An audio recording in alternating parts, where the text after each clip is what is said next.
Le royaume du Maroc est sans nul doute l'État arabe perçu comme étant le plus proche de l'Occident, tant par sa géographie que par sa politique. Le Maroc donne cette image de havre de paix, de continuité dynastique et de stabilité politique. Il serait faux de nier les heures difficiles de l'histoire, mais le pays a souvent conjuré, voire toujours, les tentatives de déstabilisation. Dynastie multiséculaire, histoire nationale millénaire, le royaume chérifien est un pôle de stabilité par excellence dans les mondes arabes et africains. Le Maroc est un arbre dont les racines sont ancrées en Afrique, le cœur dans le monde arabe et le feuillage en Europe.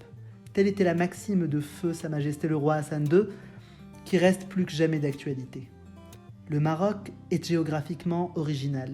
Il est favorisé par une nature qui l'entoure, offrant une diversité, un territoire vaste de plus de 700 000 km², dont la capitale est Rabat, donnant l'avantage d'une double façade maritime.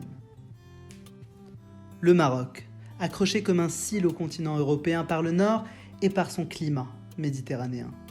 Le pays est aussi profondément africain, notamment par les influences sahariennes.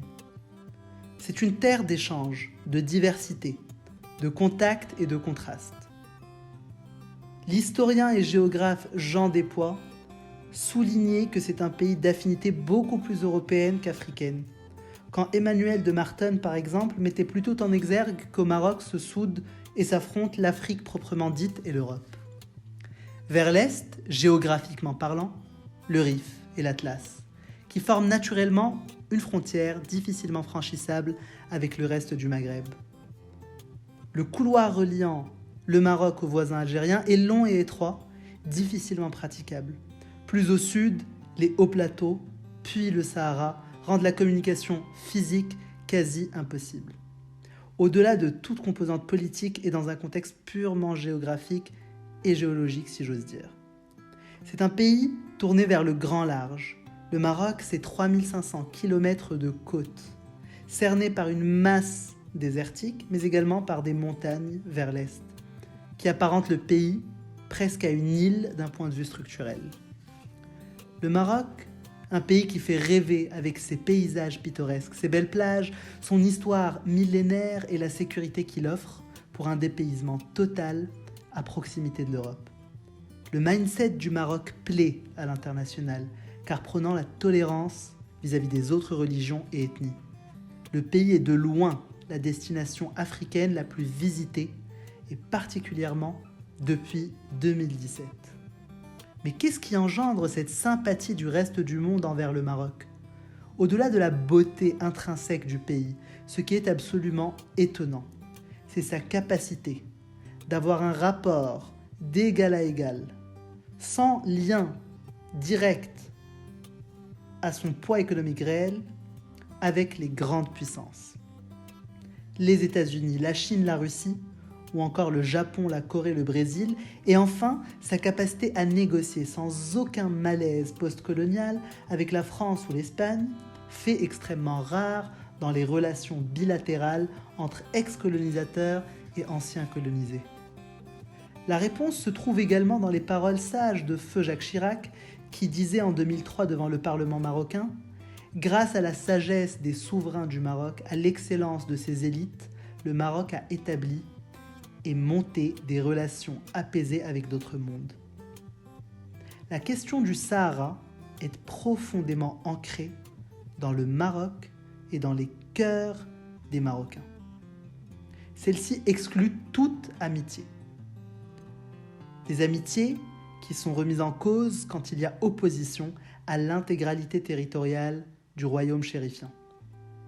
Le Maroc, ami de tous, ami proche comme la France, ami de rencontres comme avec la Russie ou la Chine, ou ami de raison comme avec les États-Unis. Le Maroc devient un allié de poids à avoir sur l'échiquier international, notamment avec l'utilité des services marocains, qui n'est plus à démontrer pour des questions de lutte contre le terrorisme, pour le contrôle du flux de déplacement des populations à l'entrée de l'Europe, par exemple, pour son rôle en Afrique, premier investisseur en Afrique de l'Ouest, deuxième investisseur en Afrique. Dans le monde arabe, avec son équilibre de l'authenticité et de la modernité. Et dans le monde, le Maroc bénéficie d'un statut officiel de partenaire privilégié de l'Union européenne. Le Maroc est l'allié majeur des États-Unis hors OTAN et ami historique de la première puissance mondiale, étant le premier pays à avoir reconnu l'indépendance des États-Unis. Et l'Espagne dans tout cela? Eh bien, les problèmes sont enterrés depuis longtemps. La conquête musulmane de la péninsule ibérique, puis l'expulsion des morts ont laissé place aujourd'hui au vivre ensemble et à la collaboration économique. Aujourd'hui, l'Espagne est le premier fournisseur du Maroc, dépassant même depuis peu la France, la question des villes de Ceuta et Melilla étant remise à plus tard. L'envoûtement qu'a le Maroc sur le reste du monde est indubitable. Winston Churchill en témoignait en revenant à Londres après un passage au Maroc en 1936. Le Maroc fut pour moi, disait-il, une révélation. La lecture de la question marocaine dans les journaux ou les documents officiels n'offre pas la moindre impression du charme et de la valeur de ce merveilleux territoire. Ces paroles ne sont d'ailleurs pas sans rappeler les propos de Lyautey en 1919. Le Maroc est resté le refuge de la politesse, de la mesure, des façons élégantes, des gestes nobles, du respect, de tout ce qui ornait la France au XVIIIe siècle. L'ambassade de France recense aujourd'hui plus de 80 000 Français résidant au Maroc, hors statut diplomatique ou de coopération, hors binationaux et hors touristes. Au total, on compte plus de 300 000 Français en permanence sur le sol marocain. Pour le Maroc, la France n'est pas n'importe quel pays étranger. De même, le Maroc, pour la France, reste une priorité diplomatique.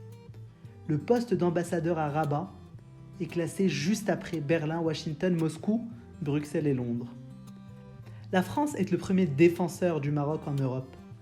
À la présidence de l'UE, la France accorde le statut avancé au Maroc et défend corps et âme l'intégralité territoriale du royaume au Conseil de sécurité de l'ONU.